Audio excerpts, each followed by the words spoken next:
శిల్పి lesson 2 points చెప్తున్నా లేదా? సున్నితమైన నీతేజి సృష్టి నుండి బయలుపడి ఎన్ని ఎన్ని దేవస్థలములు సార్థకము కాని ఎన్ని పాషాణములకు కలిగని నాడు పసుపు కుంకాల పూజ. దాని భావం ఏంటంటే చిల్డ్రన్,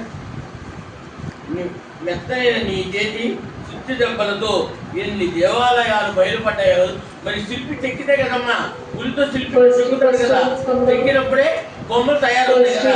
అట్లా ఎన్ని దేవతలు బయటపడ్డాయో కదా. ఒకనాడు వ్యర్థంగా పడి ఉన్న ఎన్నో బండలు నీ వల్లే పసుపు కుంకాల పూజలు ఈనాడు అందుకున్నాయి. దేవుడుగా బొమ్మలు చెక్కితే పసుపు కుంకాలు పూజ చేస్తాం కదా మనం. అట్లా పూజలు పొందే భాగ్యమును మించింది. అంటే బండలు కూడా చెక్కి శిల్పులు దేవతామూర్తులుగా చేస్తారని అర్థం. కవి కలంబర గల అలంకార రచన కలదో ఈ శిల్పిని నీ విలుముఖమున కాకపోయినైన రాజి కమ్మములకు గసులు మల్లరేది కూర్చినావు. కవి కళానికి ఉండే అలంకార రచనా శక్తి శిల్పికి ఏముంటుంది? ఉలితో బండల చెక్కడం ఉంటుంది. కవికి ఏముంటుంది? రాయిటి ఉంటుంది.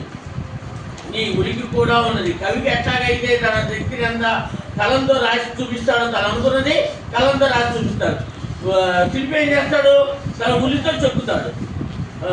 నీ ఉనికి కూడా ఉన్నది. లేకపోతే కఠినమైన రాతి స్తంభాల్లో పూలు లేత కొమ్మలు పూల గుర్తులు ఎట్లా చెక్కగలిగావు?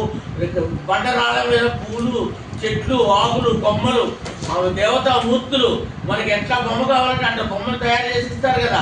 కవికి కళానికి స్పిరిట్ ఉంది, శిల్పికి పులికి ఉన్నది శక్తి. కవికేమో కళానికి, శిల్పికేమో పులి, తను చెక్కే పులికి ఆ శక్తి ఉన్నది.